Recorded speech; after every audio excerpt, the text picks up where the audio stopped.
Welcome to Chapter 2 of the Tumultuous Tours of Ivy Green, the Fields of Earth. Humans were actually something Ivy knew far too much about. She'd written an entire dissertation on the pre-galactic race and how it seemed that they had a natural barrier to joining the civilized worlds. Every single time that they appeared to find an economic and political balance and started to look towards the stars, they would suddenly collapse into war and hatred. It was a fascinating and altogether disturbing topic of conversation. At least, it was to her. When Talia was munching on some grass and waking everyone up that morning, Ivy got the feeling that when the woman asked if anyone knew what the humans were like, she probably wasn't asking for a technical analysis of their political history. "I think they knowing mine," Desdemona stated lightly. Ivy didn't know if that was true. The humans did have a considerable number of theologies, any one of which might possibly refer to third contact in either an official capacity or a tour messing around with a less advanced society, but Ivy just didn't see it. The resources of the planet were altogether basic. They used a primitive form of atom smashing that required so much room it covered several countries, and so much power that it could never really be justified. Without access to the elements like adamantine that were required for effective spaceflight, what could anyone want with them? "Really?" Talia said excitedly, some cud hanging out of the corner of her mouth. Desdemona shrugged, lightly forking something squirming off her plate and into her mouth, swallowing deeply before replying. "There be stories. Ancestors of my kind who be making deals with humans. Health cures for primitives in exchange for slave work. Doubling lifespans and be the like. Not pleasant stories." "Your ancestors enslaved them, and now we're just mates," Talia said glumly. Ivy slid out of her cocoon and rubbed her toes against each other before trying to quietly make for the shower and not get dragged into the conversation. Not that she didn't want to talk about it. She had so much she wanted to say, but that would be a bit of a brutal information dump on two relative strangers, ones that she was hoping would soon become friends. She didn't want to freak them out too soon. "Ivy, what you think?" Talia asked lightly. She smiled and turned around. "Too much. But I really need to shower and then get some sunlight. You guys are already eating. I need to grab mine before work starts." "You can only get sunlight on the top deck this early," Talia replied with a shrug. "Better hurry before they try and lock that down for the rich guests. Don't want no servant ruining the view." Ivy sat down on the edge of a bench, her hair still shining wet, and very quietly removed her boots from her feet. She really did detest the leather things, but they were a part of the uniform. Seemed like they had got even tighter after yesterday's disaster. She spread out her toes on the wooden deck, leaned back on her wrists, and raised her chin upwards until her face was bathing in the sun. A shiver of contentment ran down her spine, and a tiny involuntary moan escaped her lips as she began to feed on the light. Her stomach grumbled as it began to anticipate the sugary syrup. Her flowers spread out, taking in the water and carbon dioxide in the air, and using the light to catalyze them into a sugar on each of her leaves. There it slipped down the stalks, through the folds of her greenery, and directly into her cells, flowing freely and throughout. Ivy bit the edge of her lip, trying to remain polite in case anyone saw her. Except feeding was such an intense passion for someone like her. It spread her out, picked her up, and face-planted her right into the highest of ecstasies. She really did feel like she was floating, just like the ship, suspended above everything and filled from toe to brow with a joy that was bright enough to melt the worst of hearts. Feeding off light was more intense than breeding. It was more intense than the passions of love. was the highest thing that anyone of her species could experience. And she got it every single day. Are you okay? She opened her eyes blearily, looking at a black-clad leather figure standing over her. They had on a helmet and were wearing a dive pack on their back. Annoyingly, they also walked between her and the sun. I was having breakfast. I'm a photosynth, she said pointedly, and waved a hand, indicating that they should move aside. The figure showed no emotion, mostly because of the helmet, but they also hadn't made no move at all, just a long pause followed by, "You should leave. Guests will start arriving soon." "I'll be able to leave sooner if you let me have my sunlight," Ivy snapped, glaring. She was not a morning person. The figure shrugged and walked away. She shook her head, closing her eyes and struggling to refocus on the light. What the heck was that person's problem? And why did they also seem not to care at all at the end? She really didn't like things that didn't make sense. Caring enough to cross to this side of the deck, where there was no one else and nothing, and they're not even caring enough to have a conversation? The thoughts tumbled and poked at her and ruined the taste of the light. Not that Ivy really knew how to explain what light tasted like. She knew that specific light spectra did something to other things. History was her thing, not chemistry. The growling of her stomach lost out to how on edge she was feeling, and Ivy sighed, standing up slowly and stretching. As she did, her leaves went out wide, displaying the fullness of her size. Little corners of her foliage stretching out as far as they could go, which was immediately when she felt something hit the middle of her back. Ivy gave a frightened squeal, instantly pulling on everything to reappear as a person and stare over at the wide-eyed guest who had their tongue glued right to her spine. They gave an embarrassed shrug and then looked around to see if anybody else had noticed what they had just done. No, no, no, no, no, no, no, no. The guest's throat bobbed, and then Ivy screamed as she whipped off her feet. She felt herself flying straight for their mouth, no chance to even flail. Another punch of motion hit her gut, and she nearly puked. She was suddenly moving in the opposite direction to the guest. Somehow they turned the drag into a throw. The good news of it was they weren't about to eat her. The bad news of it was that she was flying at the field that surrounded the top deck of the ship. It was a field, not a solid wall. It let light through, and it let through other things too. It kept out the vacuum of space, and that was about it.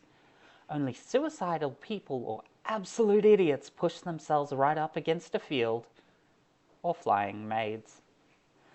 Ivy didn't know if she was supposed to hold her breath or if doing that was a bad idea. She didn't remember her space lessons because she'd never thought that anything like this might happen to her. Her panicked brain decided that one for her. She screamed right before she hit the field. Air absent from her lungs, Ivy planted her hands over her mouth as she found herself hit the strangeness of no gravity. It only lasted a moment, because the ship was technically within the gravity well of the Earth. She felt like it was a bad luck of discussing visiting the Earth the night before. There was no way this could be happening to anybody, let alone to her.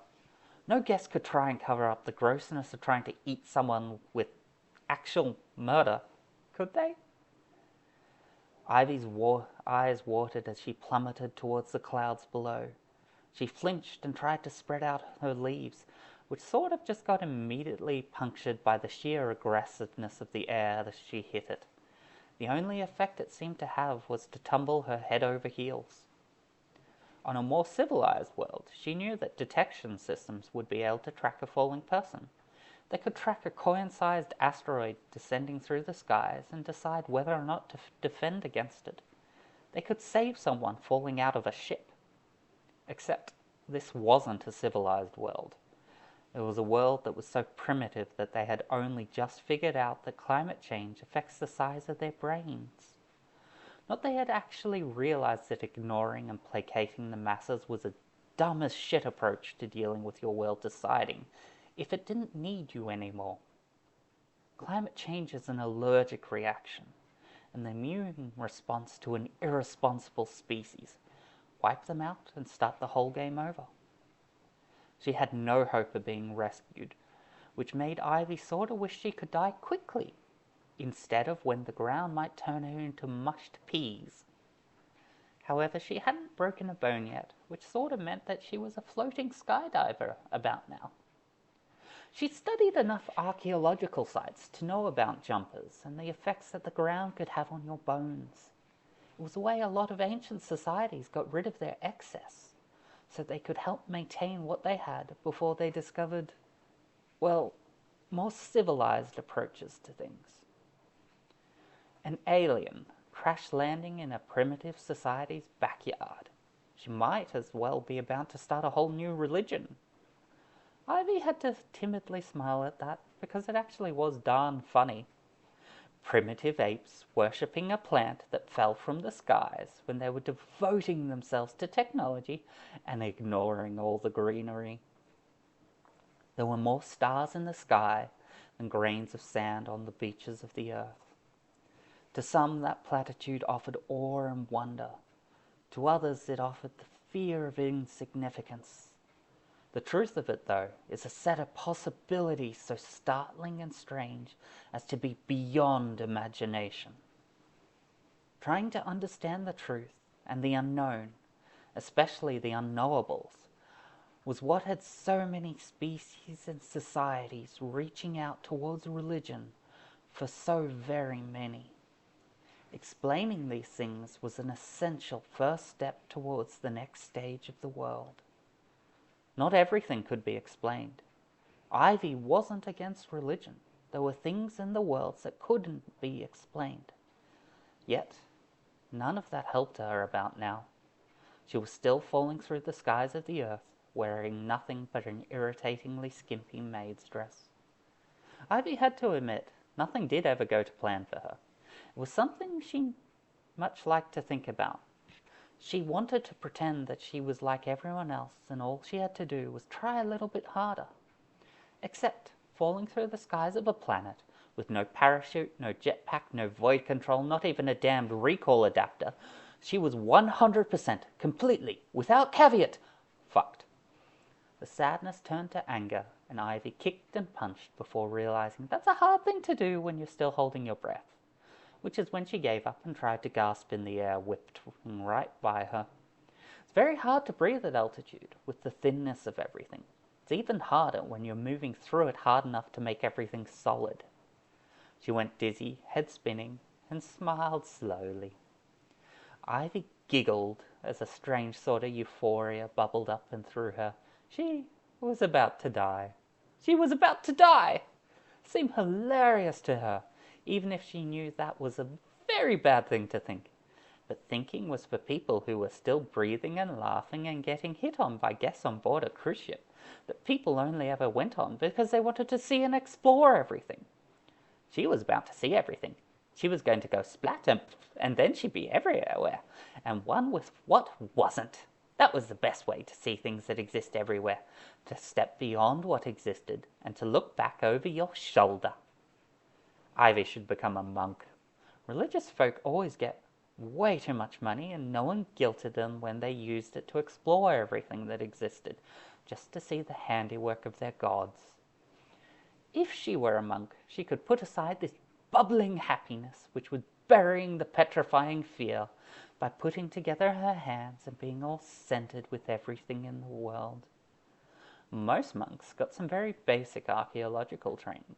They learnt translation, and the principles of exegesis were pretty sound for interpreting most ancient documents, but especially the religious kind. She'd be able to jump right into that. Sister Ivy Green. Sister to the Green. She was about to become part of the Green. What was the Green? Just as the darkness finished closing in around the edge of her sight, and numbness began to spread through Ivy, she felt something brutal grasp at one of her uselessly flapping leaves. It tore right away, but she was so far gone that it didn't even hurt. If she had the energy for it, she would have laughed. Laughing. That was the right way to die. Ivy floated softly, quietly, without motion, without sound, without a meaning in it all. She blinked and there was light. She wasn't sure what the light was. It floated before her, around her. It was swirling without form. It was not in any place because the idea of a place wasn't real. Not yet. Ivy felt her flowers opening, breathing in the light, pulling and dragging at it, giving form to substance, separating the light from its absence, creating the darkness. She breathed in the light, and so there was life. Her feet landed on soft soil, her toes squirreling instinctively down into it, through the dirt and into the waters below. She felt the void give substance and groaned as she pulled in the water and the light, together becoming energy, and so there was life. She felt the petals of her flowers wilt and drop away, gasping for breath for the light they gave up. She felt the effort and concentration, the grossness of her monthly, as each bulb began to grow their seeds, little things bursting forth, falling to the ground so it might produce vegetation, and so there was life. She saw other lights popping and bursting into life, all across the sky, each of them marking a moment in history, something to be remembered, something to be recorded, the pinpoints that drew together the stories that people needed to know where they'd come from. Genetic memory be damned. Little fish appeared in the water, nibbling at her roots. Birds called to each other as they filled the sky. A hand slapped the hell out of her mouth. Ivy fell onto her side, coughing and gasping, reeling as light flooded into her eyes, and she found herself lying on some rather sharp grass, blades scrapping and screeching away at her cheek, as she felt her lungs burning like someone had actually tried to light her on fire. "Finally," a disgruntled voice said. A familiar voice? Ivy blearily looked up and started as she saw a figure dressed in black with a black helmet. She remembered him now, not just from the moment before when she had been trying to have her breakfast. "Yeah," she gasped and found her throat was far too raw to manage to accuse him of knocking her into the pool. If he expected her to thank him for saving her from falling off the ship, then he had another thing coming. He'd knocked her into the pool and she'd very nearly drowned, and he hadn't even checked on her. Well, she would thank him. Falling through the skies and surviving it was amazing. She was incredibly grateful to him. That didn't mean that she wouldn't hate him. It was only fair that he saved her after what he had done earlier. Well, she was grateful to him. Hard not to be grateful when you were having some strange near-death experience and someone swept in and dragged you back from the brink of it all. The man didn't crouch to check in on her. He didn't go anywhere either. So it wasn't as if he was abandoning her, but Ivy was quite certain that he didn't give a single care towards her at all. Maybe it was his job to save idiots like her who ended up overboard. That would explain his get-up. Fingers spread through the soil, and she very weakly pushed herself upright. Ivy swayed dizzily and found her flowers intact, quite closed and pulled in, frightened from the whole experience. At least she hadn't lost those. Ready to go. She didn't bother trying to speak, just slowly shaking her head, which made the world spin around her. She very nearly ended up falling back into the grass if she weren't leaning so hard on her arm. The man sighed and kicked the ground idly with one of his black leather boots. What was with the black leather everything? It wasn't exactly the bright uniform of the cruise liner. They were all about bright and preppy, like her stupid uniform. A uniform that Ivy realized was looking a little scorched. She was, as well. But a few days in the sun and she could heal those burns. She was fragile, but she always healed well. Scarring wasn't something that anybody but the best could spot on a body like hers. But the uniform, the stupid and irritating thing, was incredibly expensive. She might have to work an extra shift to pay for a new one, not getting to go down to the planet that she was actually on. May as well enjoy it whilst they were down here, though she got the strong feeling that her rescuer wouldn't be interested in doing that. Ivy struggled slowly to her feet and turned about. She could see where the two of them had come down. There was a long streak of mud where grass and flowers had been propelled out of the way. Tiny pieces of her maid's outfit here and there. For being as ruinously expensive as it was, the darn thing wasn't exactly well held together. The flowers that had been lost were mostly a kind of wildflower, small and yellow little daisies. They were cute and made her think of all kinds of countryside thoughts. She loved them. Along with those were a few dandelions, their seeds floating off one by one along the gentle breeze. A breeze that was cooling her flushed cheeks and bringing her down to Earth. She was really here, planet-side, before any of the other servants that she knew. She might not be near a city, but this was a beautiful place. "Ready to go," he repeated. She ignored him. There was more than one grass here, growing upright or lying down, sprouting here or there. They were clustered, and yet altogether it felt like the grass was a field, a soft and muddy sort of field. There were all kinds of weeds as well, flat and spread out leaves, trying just to eke out an existence, while hoping that everything around them would ignore that they had taken root, desperately clinging on to life. Ivy took a deep and cold breath of air before smiling broadly. "I love it here." "The cities suck." Her head whipped around, looking at the impassive stranger in surprise. "You've been here before? To Earth?" Ready to go." She rolled her green eyes and looked back to the clearing, gazing out beyond it to the trees that were surrounding them on all sides. There were thin and tiny pines, scraggling for height, among the much broader and firmer oaks. Her bootless feet crept into the soil, toes waggling down into it, and feeling the joy-filled root systems all around them. She could hear the forests breathing in slowly, holding for a moment and letting go to the transformed air, purifying, cleansing as they did nothing more than live, balanced in a beautiful equilibrium. "Ready to go," he tried again. Ivy turned and glared at him. "Nothing is going to happen to the guest who threw me, is it? I'm going to get in trouble for this. So why would I want to go back? Why would I want to get yelled at when we have all of this?" He shrugged silently. That pushed her anger over the edge. The adrenaline still burning through her made Ivy stalk right up to the man and poke him hard in the chest.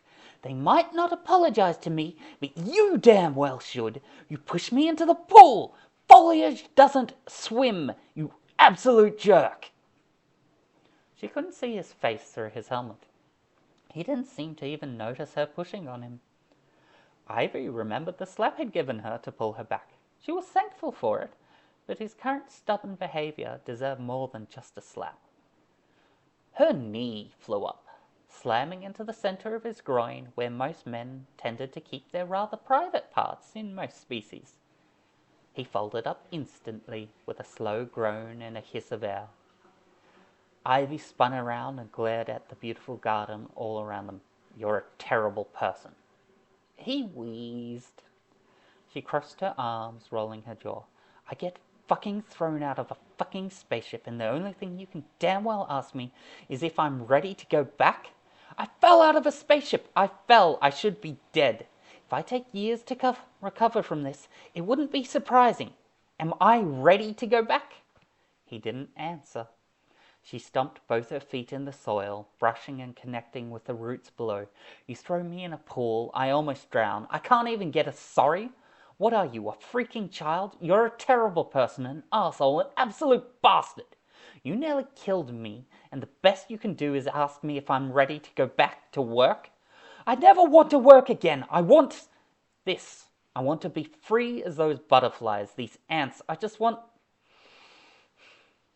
She broke off, choking up as she realized just how close to everything ending she had really come. He said nothing, just very slowly getting to his feet with a creak of leather. Ivy gave a loud tisk and glared at him. Fine, let's go back. And that has been Chapter 2 of The Tumultuous Tours of Ivy Green, which you can pick up at your nearest bookseller. It is not a bestseller. It is not even close. I am a no one. But you should enjoy it.